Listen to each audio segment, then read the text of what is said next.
Al-jihad fi sabilillah memiliki dua makna, yaitu al-jihad bisilah, jihad dengan senjata, wal jihad bil bayan, jihad dengan menjelaskan permasalahan-permasalahan agama kepada orang lain.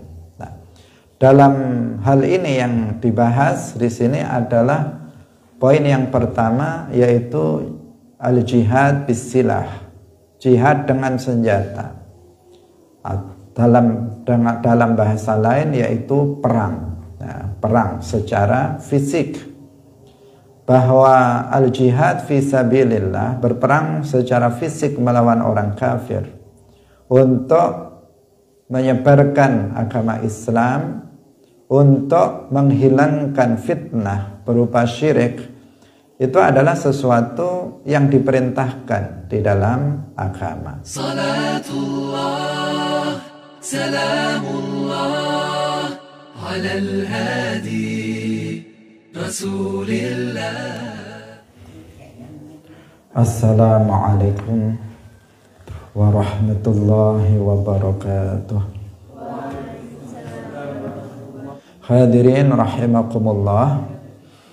Mari kita mulai pengajian kita pada pagi hari ini dengan tidak lupa mengikhlaskan niat kita lillahi ta'ala. Kita sampai pada cabang iman yang ke-26. Qala al-muallif rahimahullahu ta'ala as-sadis wal ishrun, utawi kang nomor 26 min syu'abil iman, iku al-jihadu, jihad, liqaulihi, karena dawe Allah Ta'ala, wajahidu fillahi haqqa jihadih, wajahidu lan jihad sapa sira kabeh, fillahi haqqa jihadihi, kelawan sak bener-benere jihad. Yujahiduna fi sabilillahi wa la yakhafuna laumata laim. Yujahiduna padha jihad sapa wong-wong kang mukmin fi sabilillahi ing dalem dalane Allah, wa la yakhafuna lan ora padha wedi laumata laim sapa mukminun laumata laim ing celane wong kang nyela. Qatilul ladzina yalunakum minal kuffari wal yajidu fikum ghilzah. Qatilu padha merangono sapa sira kabeh alladzina ing wong akeh yalunahum kang ngiringi sapa alladzina ing sira kabeh nyatane minal kuffari saking pira-pira wong kang kafir. Wal yajidulan yakti nemoni sapa kufar fikum ing dalem sira kabeh ghilzatan ing keras atau ketegasan. Ya ayyuhan nabiyyu harridil mu'minina 'alal qital. Ya ayyuhan nabi, hei nabi, harrid ngobarno semangat sapa sira al mukminina ing pira-pira wong kang mukmin alal qitali ing atase perang. Wali hadits Abi Hurairah, lan krana ana hadits Abi Hurairah fi sahihaini ing dalam kitab sahih loro Al Bukhari wa Muslim. Suila den takoni sapa Rasulullah sallallahu alaihi wasallam, ayul a'mali afdal, endi-endi amal iku afdalu luweh utama. Qala jawab sapa Kanjeng Nabi, al imanu billahi wa rasulihi, iku al imanu iman billahi kelawan Allah, wa rasulihi lan utusane Allah. Faqila mongko den ucapaken summa madza, nuli apa? Qala jawab sapa Kanjeng Nabi, al jihadu fi sabilillah, nuli iku jihad yang fi sabilillah. Qila den ucapaken summa madza, nuli apa? Qala jawab sapa Kanjeng Nabi, hajjun mabrurun, iku haji kang mabrur.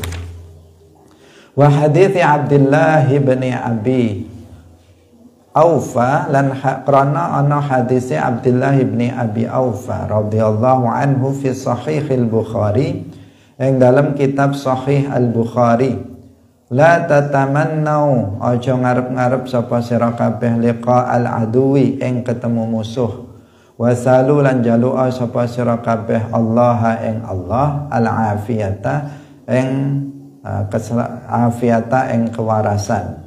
Fa idza laqitumuhum mongko tatkalane ketemu utawa nemoni sapa sira kabeh ing musuh, fasbiru mongko sabar sapa sira kabeh, wa'lamu lan ngawruwana sapa sira kabeh annal jannata ing sak temene swarga iku tahta zilalis suyufi ing dalem ngisore bayangane pira-pira pedang.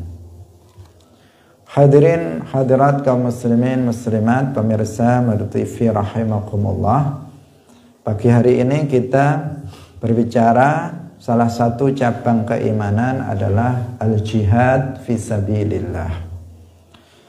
Al-jihad fi sabilillah memiliki dua makna, yaitu al-jihad bisilah, jihad dengan senjata, wal jihad bil bayan, jihad dengan menjelaskan permasalahan-permasalahan agama kepada orang lain. Nah, dalam hal ini yang dibahas di sini adalah poin yang pertama, yaitu al-jihad bisilah, jihad dengan senjata. Dalam bahasa lain yaitu perang. Nah, perang secara fisik. Bahwa al-jihad fi sabilillah, berperang secara fisik melawan orang kafir untuk menyebarkan agama Islam, untuk menghilangkan fitnah berupa syirik, itu adalah sesuatu yang diperintahkan di dalam agama dengan ketentuan-ketentuan tertentu yang sudah ditetapkan di dalam agama.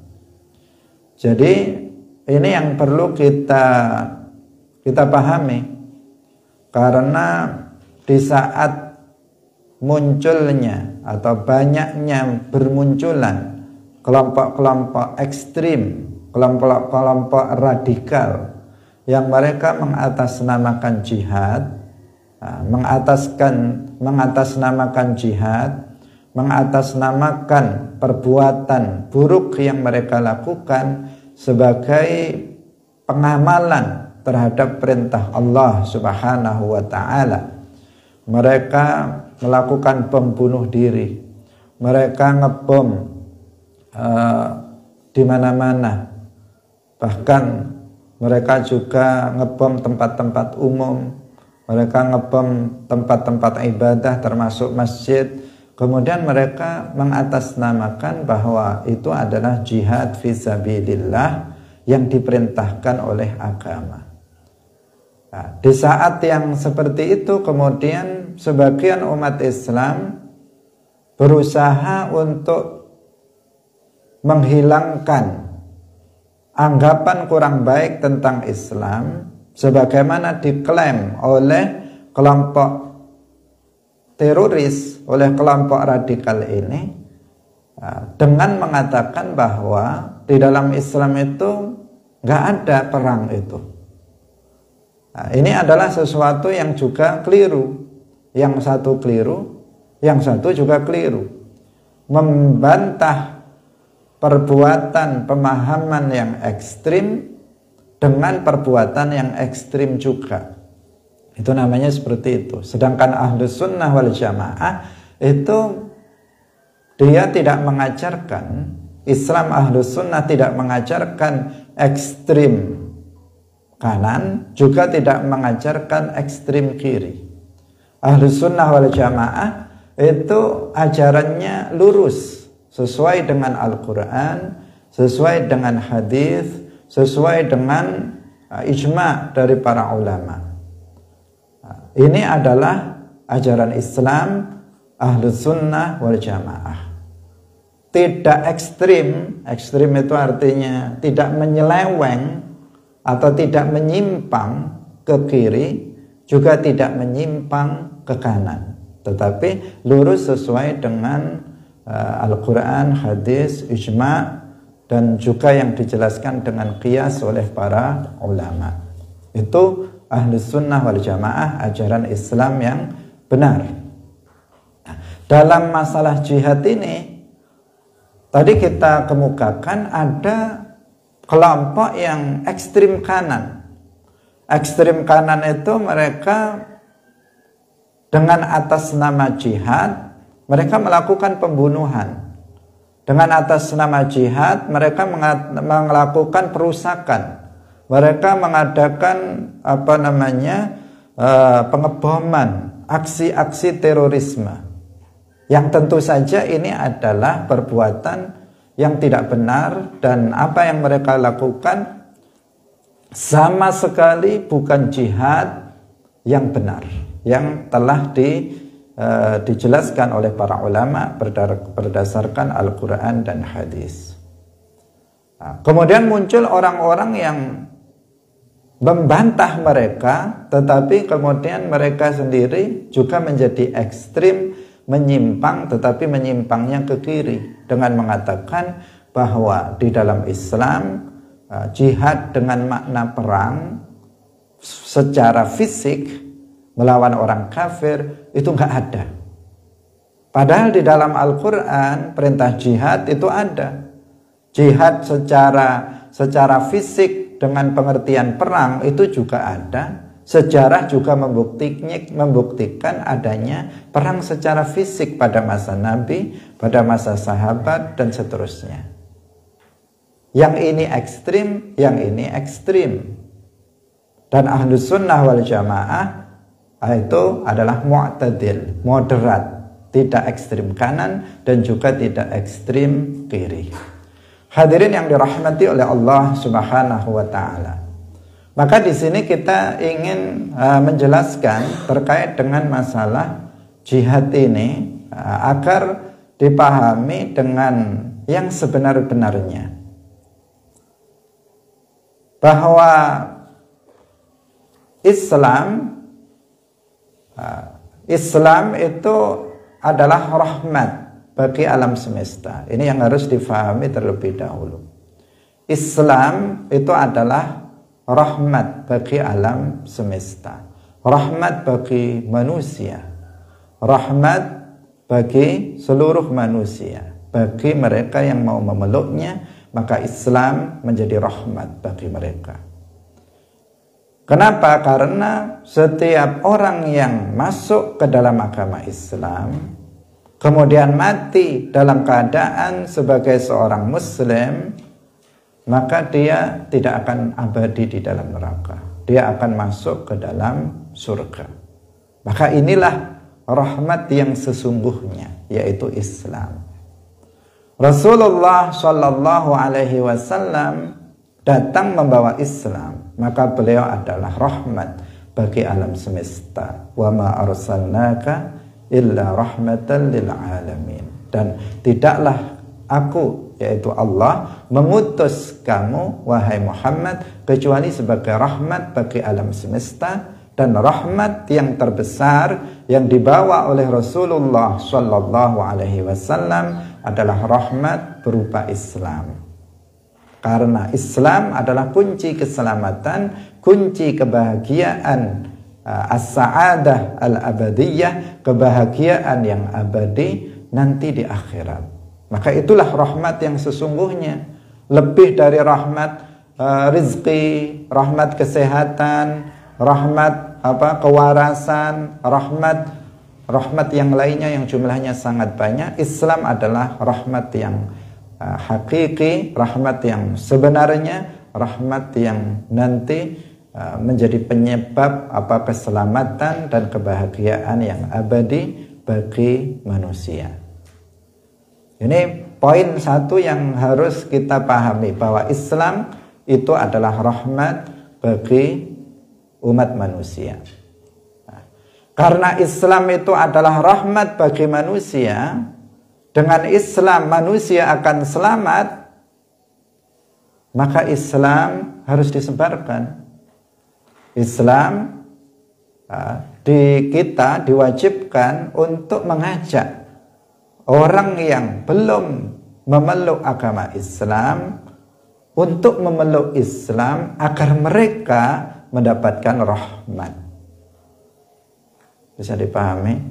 Nah, karena ini nanti ada pemahaman yang dibalik. Karena Islam itu rahmat, maka biarkan orang itu beragama dengan agamanya. Itu kan terbalik. Seharusnya pemikirannya apa? Karena Islam adalah rahmat bagi manusia, maka ajaklah orang yang belum beragama Islam untuk memeluk Islam agar mereka mendapatkan rahmat, mendapatkan keselamatan dan kebahagiaan yang abadi nanti di akhirat. Nah, pemikirannya harus berurut. Nanti kalau nggak berurut nanti kacau. Di sini masalah ini sesuatu yang rawan.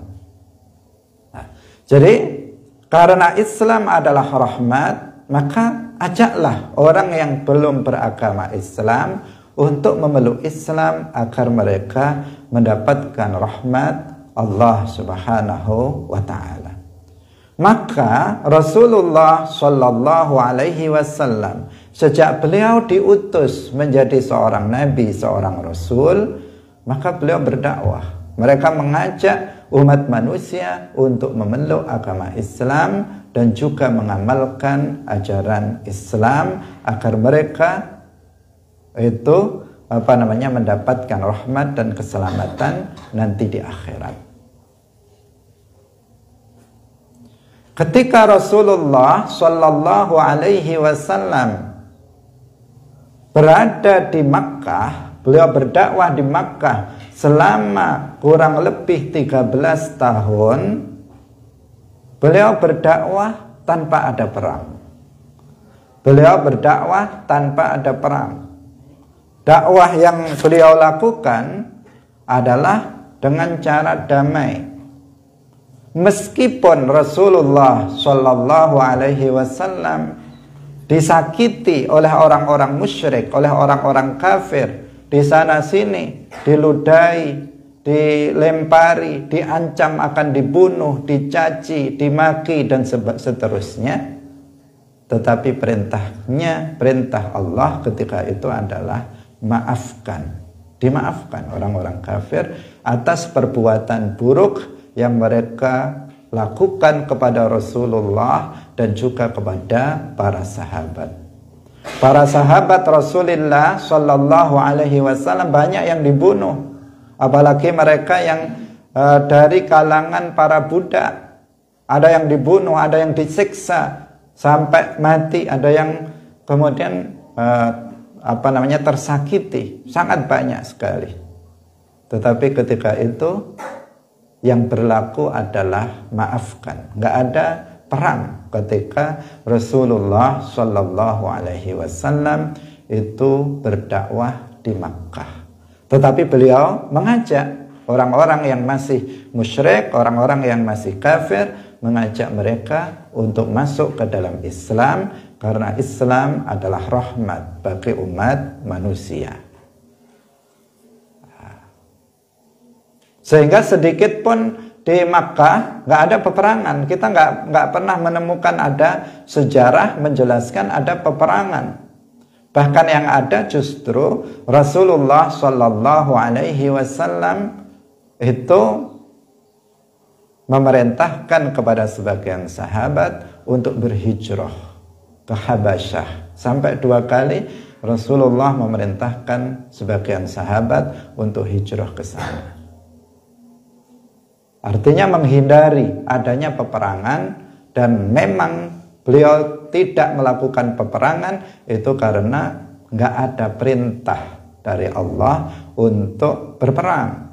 Yang ada adalah perintah untuk untuk memaafkan orang-orang yang menyakiti Rasulullah Shallallahu alaihi wasallam.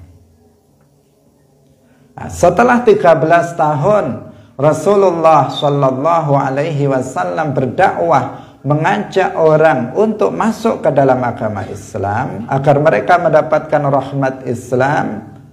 Kemudian Rasulullah diperintahkan oleh Allah untuk hijrah ke Madinah.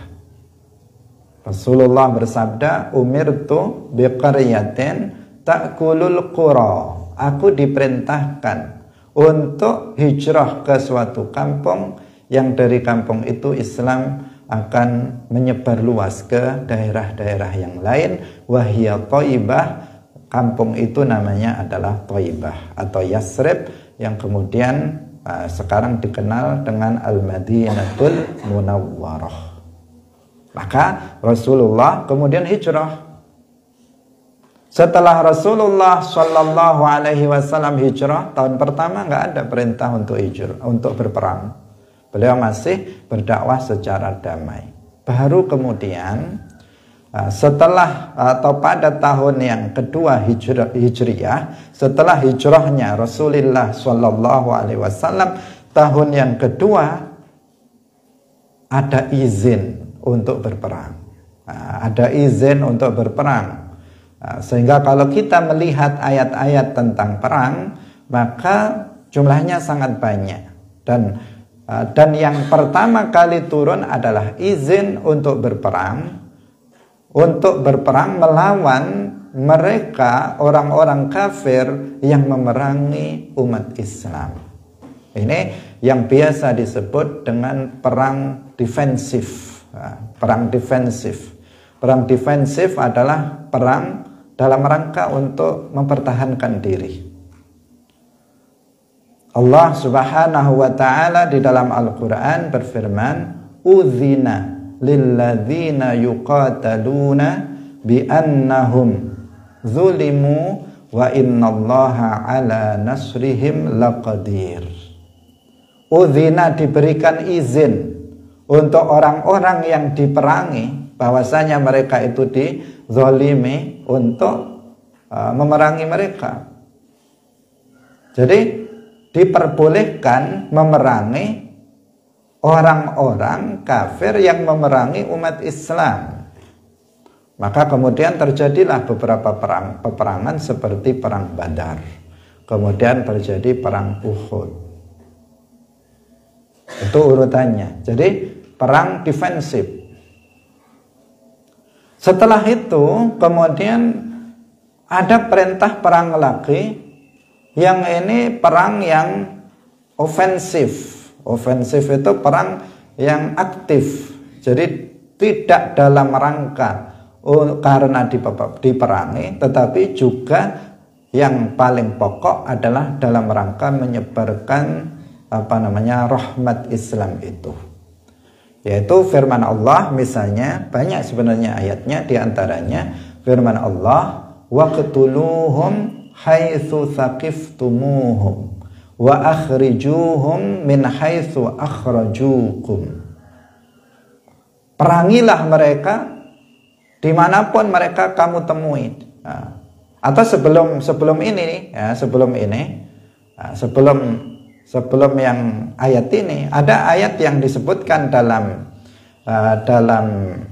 kitab ini, yaitu firman Allah, qatilul ladzina yalunakum minal kuffari wal yajidu fikum ghilzah. Ini adalah perintah untuk memerangi orang-orang kafir yang berada di sekitar Madinah. Jadi sebelum perang secara ofensif, secara lebih besar, itu ada perintah berperang melawan orang-orang kafir yang berada di sekitar Al-Madinah Al-Munawwarah. Baru kemudian ayat waqtuluhum haitsu tsaqiftumuhum, yaitu perang ofensif terhadap orang-orang kafir, baik yang dekat maupun yang jauh dari Al-Madinah Al-Munawwarah. Hadirin yang dirahmati oleh Allah Subhanahu wa ta'ala.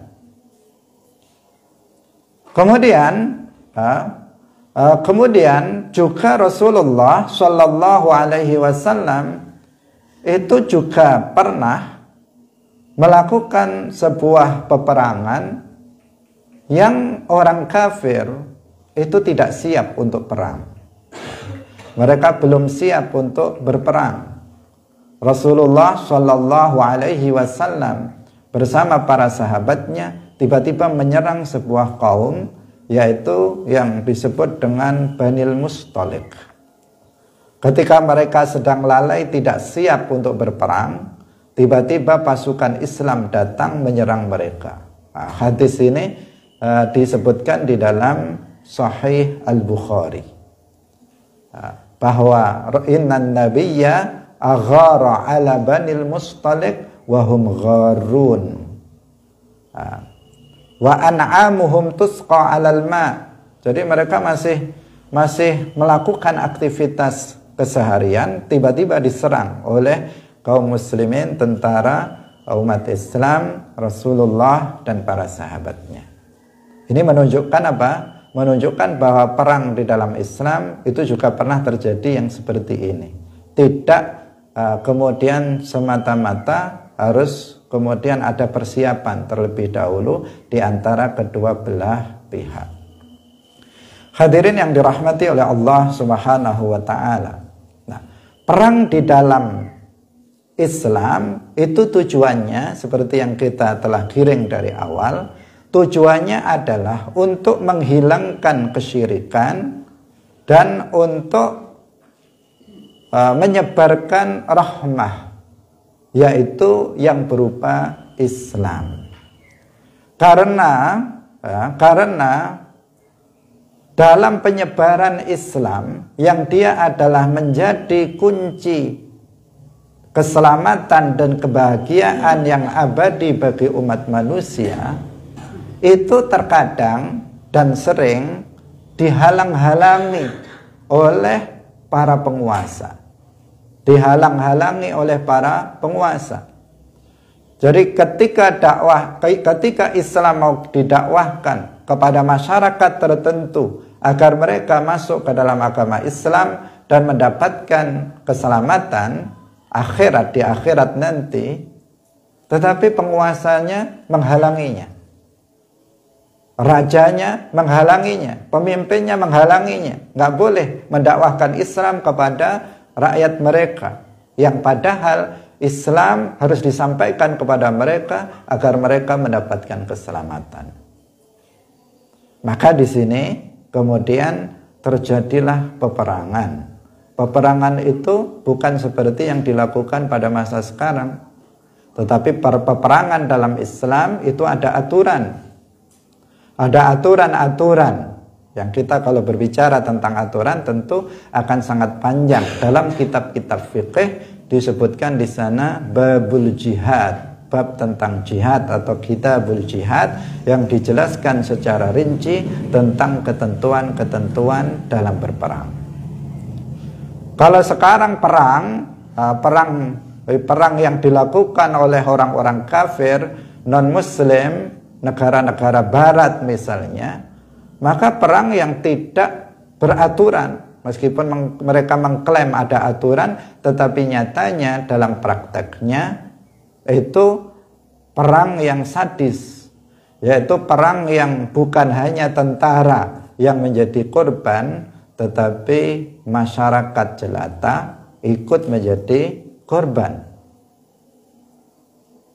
Kaum perempuan menjadi korban, anak-anak menjadi korban, gedung-gedung hancur. Apakah itu perang yang sesuai dengan ketentuan syariat Islam? Tidak. Peperangan pada masa lalu tidak seperti itu. Ada ketentuan, diantaranya nggak boleh membunuh perempuan, nggak boleh membunuh anak-anak.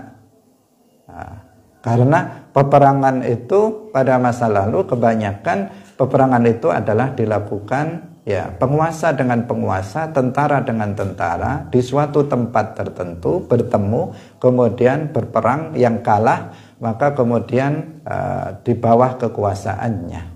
Ketika sang raja dan tentara yang kafir itu sudah tertundukkan, maka daerah itu menjadi kekuasaan Islam, maka masyarakatnya bebas untuk memeluk agama Islam, tidak lagi mereka dihalang-halangi oleh penguasanya. Maka rahmat Islam menyebar di daerah itu karena penghambat dari sampainya rahmat Islam itu sudah tergulingkan karena perang. Hadirin yang dirahmati oleh Allah Subhanahu wa taala, bahkan banyak juga para penguasanya yang kemudian masuk ke dalam agama Islam, para tentaranya yang kemudian masuk ke dalam agama Islam, kemudian rakyatnya yang jumlahnya lebih banyak dari penguasa dan tentaranya itu juga kemudian menjadi terbebas mereka dari larangan dari penguasa untuk memeluk agama Islam sebagai rahmat dan keselamatan mereka yang abadi di akhirat kelak. Hadirin rahimakumullah. Ini pemikiran yang seperti ini harus benar dan harus lurus, kalau tidak nanti terjadi konslet dalam pemahaman sehingga kemudian menafikan sesuatu yang sebenarnya itu ada, tentu dengan aturan-aturan dan dengan ketentuan-ketentuan yang telah digariskan di dalam syariat Islam. Lalu bagaimana dengan firman Allah Subhanahu wa ta'ala, la ikraha fid din.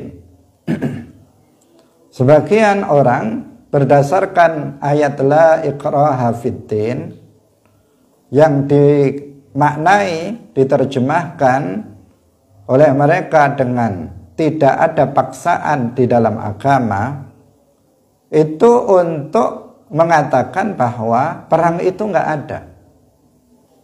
Perang dalam Islam itu nggak ada syariatnya. Jihad dengan makna perang fisik itu nggak ada dalam Islam. Dengan alasan la ikraha fid din. Ada satu ayat yang secara zahir seakan-akan menafikan adanya perang, tetapi ada sekian puluh ayat yang memerintahkan jihad, itu dinafikan. Padahal kita mengetahui bahwa ayat-ayat Al-Quran itu tidak saling bertentangan satu dengan yang lain. Itu kaidah, yaitu ayat-ayat Al-Quran itu la yatanaqad ba'duhu ba'dan, tidak saling bertentangan, tidak saling kontradiksi satu dengan yang lain. Maka bagaimana para ulama menjelaskan ayat la ikraha fid din?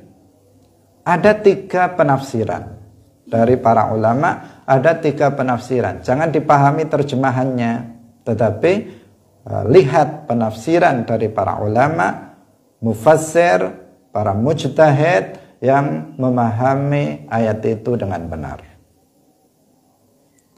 Yang pertama, sebagian ulama mengatakan bahwa hadhil ayah mansukhatun bi ayatil qital. Bahwa ayat ini sudah dinasakh hukumnya. Dinasakh itu sudah dihapus hukumnya dengan ayat tentang perang. Kita mengetahui dalam Al-Quran itu ada yang disebut dengan an-nasikhu wal mansukh. An-nasikhu itu ayat yang menasakh, yang menghapus. Ada al-mansukh, ayat yang dihapus. Ada kalanya yang dihapus itu adalah tulisan ayatnya. Ada kalanya yang dihapus itu adalah hukumnya, ayatnya masih ada, tetapi hukumnya sudah tidak berlaku. Ada kalanya ayatnya juga ikut mansukh, sehingga ayatnya pernah ada, kemudian sekarang nggak kita temukan lagi di dalam mushaf, karena sudah mansukh ayatnya. Itu adalah salah satu jenis-jenis dari an-nasikh wal mansukh yang itu dipelajari dalam ilmu tafsir atau ilmu Al-Quran. Nah, Sebagian ulama mengatakan bahwa ayat la ikraha fiddin itu mansukhatun bi ayatil qital. Itu turunnya ketika Rasulullah masih di Makkah. Sehingga nggak ada pemaksaan terhadap orang kafir untuk masuk ke dalam agama Islam. Tetapi kemudian setelah Rasulullah hijrah ke Madinah dan turun ayat izin dan perintah berperang, maka ayat ini sudah nggak berlaku lagi hukumnya. Hukumnya sudah tidak berlaku lagi, mansukhah. Ini menurut sebagian ulama. Kemudian yang kedua, ulama yang sebagian yang lain mengatakan bahwa yang dimaksud la ikraha fiddin adalah untuk lil Yahud wan Nasara atau lil kafir az-zimmi. Untuk orang-orang Yahudi dan Nasrani yang zimmiyah, itu yang dimaksud. Kafir zimmi itu adalah orang kafir yang bersedia membayar jizyah untuk tetap aman tinggal di negeri Islam. Itu namanya apa? Kafir zimmi. Jadi ada orang Yahudi, ada orang Nasrani. Dia tinggal di Madinah Al-Munawwarah. Kemudian dia agar aman, agar mereka mendapatkan jaminan keamanan, maka kemudian mereka membayar jizyah setiap tahunnya. Maka ini orang ini tidak boleh dipaksa untuk memeluk agama Islam. Ini penafsiran yang kedua, bahwa orang-orang kafir zimmi yang mereka telah membayar jizyah dan mereka tinggal di negeri Islam, mereka jangan dipaksa untuk masuk ke dalam agama Islam. Ini penafsiran yang kedua dari sebagian ulama. Penafsiran yang ketiga, para ulama mengatakan bahwa yang dimaksud dengan la ikraha fiddin adalah tidak ada paksaan terhadap hati orang kafir untuk memeluk agama Islam. Karena hati seseorang itu nggak bisa dipaksa. Hati orang itu nggak bisa dipaksa. Gimana maksa hati? Hati kamu harus begini, nggak bisa. Wong kita nggak tahu apa yang ada di dalam hati dia saja, kita nggak tahu bagaimana kita memaksa hati seseorang. Maka la ikraha fiddin, tidak ada paksaan terhadap hati seseorang untuk masuk ke dalam agama, karena hidayah itu Allah Subhanahu wa ta'ala yang menentukan.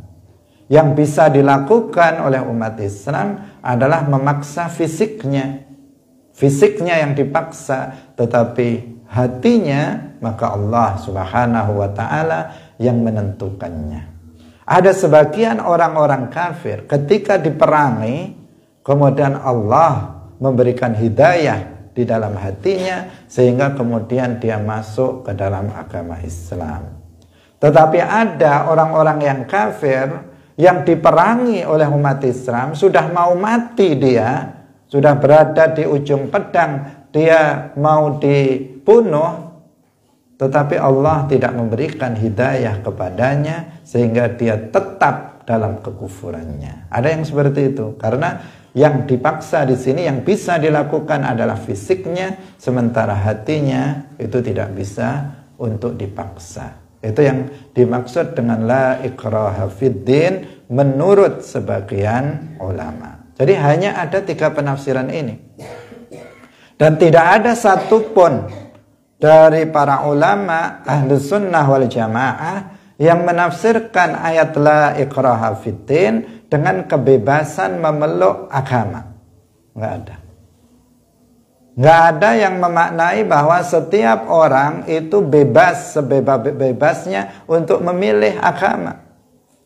Karena yang ada justru ayat yang mengatakan inna dina indallahil Islam. Sesungguhnya agama yang benar menurut Allah itu hanya Islam. Yang lain itu agama yang batil. Apakah yang seperti itu berarti bebas? Enggak. Setiap orang harus memeluk agama Islam. Jika tidak, maka Allah tidak akan menerimanya dan dia akan celaka. Dalam ayat yang lain disebutkan, wa may yabtaghi ghairal islami dinan falan yuqbala minhu wa huwa fil akhirati minal khasirin. Barang siapa yang mencari agama selain Islam untuk dipeluk, maka Allah tidak akan menerimanya dan di akhirat dia akan tergolong sebagai orang-orang yang merugi. Ada ancaman dari Allah untuk mereka yang tidak mau memeluk agama Islam. Ini bukan kebebasan. Setiap orang kalau pengen selamat, dia harus memeluk agama Islam. Setiap orang yang ingin mendapatkan kebahagiaan abadi di akhirat, maka dia harus memeluk Islam. Dan kita umat Islam meyakini seyakin-yakinnya tanpa ragu bahwa Islam adalah satu-satunya agama yang hak. Tidak ada yang hak yang diridhai oleh Allah Subhanahu wa taala untuk dipeluk selain hanya agama Islam. Hadirin yang dirahmati oleh Allah Subhanahu wa taala, maka klaim bahwasanya enggak ada perang dalam Islam itu bertentangan dengan banyak ayat Al-Quran dan juga bertentangan dengan banyak hadis-hadis Rasulullah Sallallahu Alaihi Wasallam. Bahkan Rasulullah Sallallahu Alaihi Wasallam ketika beliau di Madinah, beliau ketika di Al-Madinah Al-Munawwarah dalam jangka waktu 9 tahun, beliau sudah melakukan perang sebanyak 17 kali. 9 tahun 17 kali. Berarti dalam 1 tahun bisa 2 atau 3 kali melakukan perang melawan orang kafir. Itu sejarah. Ketika Rasulullah wafat kemudian digantikan oleh sahabat Abu Bakar As-Siddiq, maka beliau banyak sekali melakukan peperangan-peperangan. Ketika digantikan oleh Umar bin Khattab, Umar bin Khattab juga banyak melakukan peperangan ekspansi ke negara-negara yang kafir sehingga Islam kemudian meluas. Demikian juga pada masa Utsman, pada masa Sayyidina Ali, demikian juga pada masa Bani Umayyah, Bani Abbasiyah, maka umat Islam dalam sejarah banyak melakukan peperangan-peperangan yang tujuan dari peperangan itu bukan untuk tujuan semata-mata kekuasaan dan tujuan duniawi, tetapi adalah dalam rangka menyebarkan rahmat Islam agar Islam itu meluas dan kemudian umat manusia mendapatkan keselamatan dan kebahagiaannya nanti di akhirat. Itulah yang tujuan dari perang. Hadirin yang dirahmati oleh Allah, bahkan dalam sebagian peperangan Rasulullah Shallallahu Alaihi Wasallam itu membunuh orang kafir dengan tangannya sendiri, dengan tangan beliau sendiri. Dan orang yang dalam peperangan dibunuh oleh Rasulullah, maka di akhirat azabnya akan sangat berat. Azabnya akan sangat berat. Ini berbeda dengan pendapat sebagian orang bodoh yang mengatakan bahwa orang yang ketika perang itu dibunuh langsung oleh Nabi dengan tangan Nabi, dia mengatakan dia akan masuk surga karena yang membunuh adalah Nabi.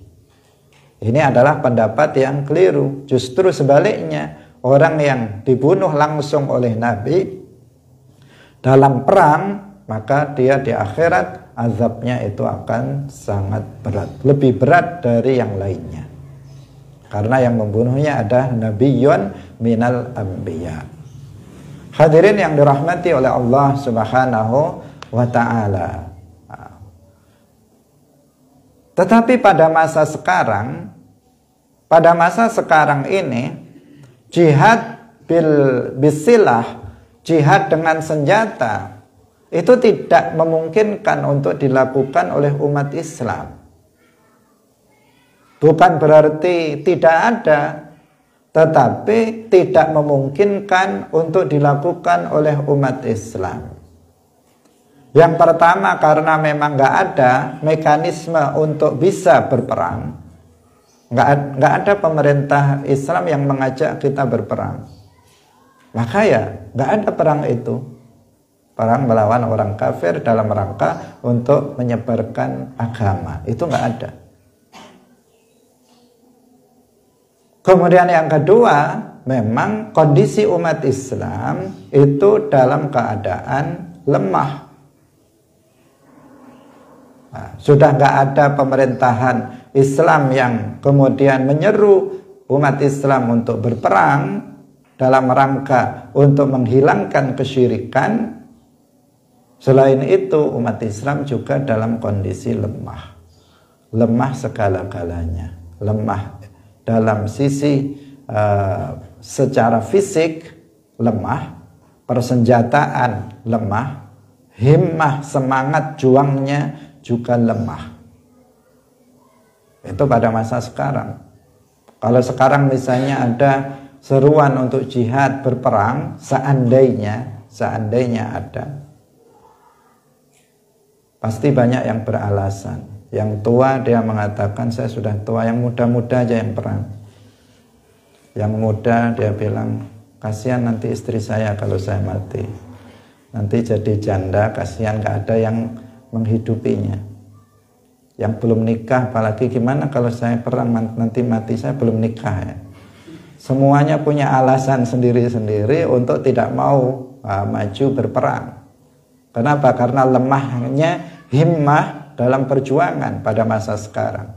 Jangankan diajak perang, diajak ngaji saja nggak mau. Padahal itu juga bagian dari jihad. Diajak untuk berinfak saja sulit. Padahal tidak mengorbankan nyawa, mengorbankan harta yang dimilikinya juga tidak seluruhnya. Itu saja sulit. Bagaimana kemudian mereka ketika diajak untuk berperang? Dari sisi ini lemah, semangat jihadnya lemah. Kalau diajak jihad, maka banyak yang mundur teratur pada masa sekarang. Nah, hadirin yang dirahmati oleh Allah, dan ketika umat Islam di saat lemah, yang apabila ternyata, yang apabila diduga dengan dugaan yang sangat kuat, jika perang terjadi maka justru Islam akan hancur, maka jangan kita melakukan perang.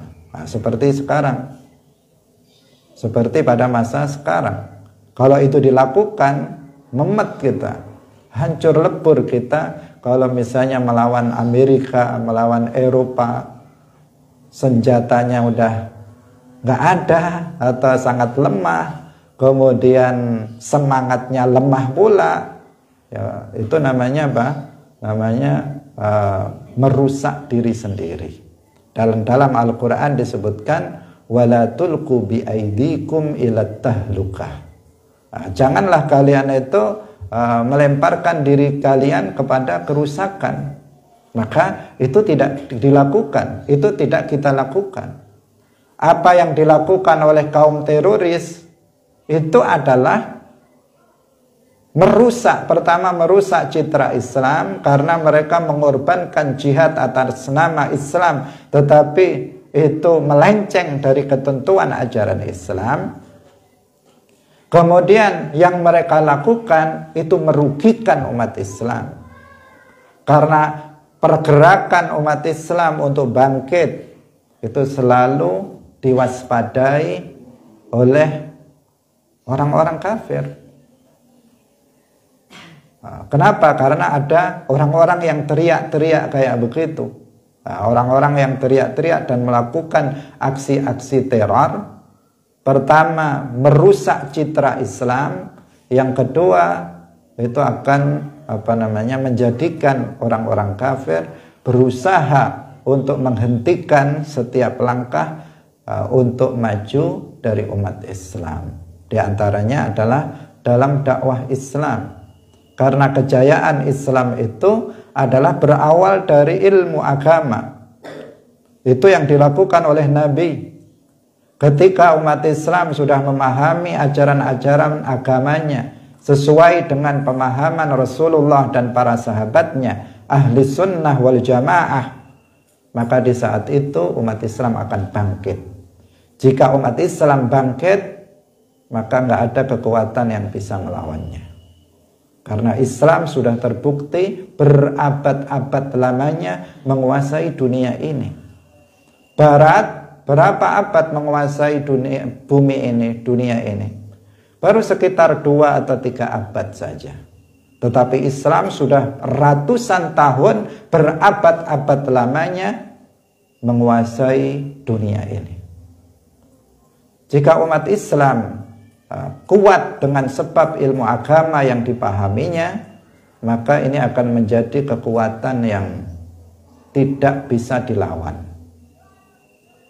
Karena itulah maka orang-orang non-muslim yang mereka membenci dan mewaspadai kekuatan Islam ini, kemudian mereka memasukkan orang-orang yang bisa mereka peralat untuk memecah belah umat Islam. Mereka membantu orang-orang yang sesat dan menyesatkan untuk menyebarkan paham-paham yang bertentangan dengan paham ahli sunnah wal jamaah. Untuk melemahkan kekuatan Islam, ada Wahabi. Mereka buat Wahabi itu selain memang ada dari kalangan kita yang memang sesat dan menyesatkan seperti Muhammad bin Abdul Wahab, tetapi kemudian disokong sepenuhnya oleh Inggris agar kemudian menjadi memecah belah umat Islam dan Islam menjadi lemah. Ada yang kemudian di India dihentikan dengan Ghulam Ahmad yang mengaku sebagai nabi. Ada Hizbut Tahrir dan sebagainya. Mereka membuat ISIS dan membuat kelompok-kelompok yang membawa paham yang baru untuk merusak Islam dari dalam sehingga Islam menjadi lemah. Nah, karena itulah maka jihad kita pada hari ini itu bukan dengan perang. Jihad kita pada hari ini bukan dengan perang secara fisik. Tetapi jihad kita pada hari ini adalah jihad bil bayan, yaitu jihad dengan mengajarkan ilmu-ilmu agama kepada masyarakat luas berdasarkan Islam ahli sunnah wal jamaah. Karena dengan itu maka umat Islam akan menjadi kuat. Islam akan hidup. Ilmu din hayatul Islam. Ilmu agama adalah kehidupan Islam, itu ruhnya Islam. Dengan ilmu agama menyebar, maka umat Islam akan menjadi kuat. Umat Islam akan memiliki himmah untuk semangat untuk berjihad, untuk berjuang fi sabilillah. Dan itu akan menjadi kekuatan yang luar biasa bagi umat Islam. Itu yang harus kita lakukan, bukan dengan perang secara fisik, karena nggak memungkinkan untuk melakukan perang secara fisik. Tetapi untuk li'a'la'i kalimatillah, untuk menegakkan kalimah Allah, kalimatut tauhid, la ilaha illallah, adalah dengan cara mengajarkan, mendakwahkan Islam ahlus sunnah wal jamaah. Demikian pengajian kita pada pagi hari ini, semoga bermanfaat. Barakallahu fikum, wallahul muwaffiq ila aqwamit thariq. Wassalamualaikum warahmatullahi wabarakatuh. La ilaha illallah. Allahumma salli ala sayyidina Muhammad wa ala alihi wa sahbihi wa sallim. Rabbi ghfirli wa liwalidayya wa lil mu'minina wal mu'minat.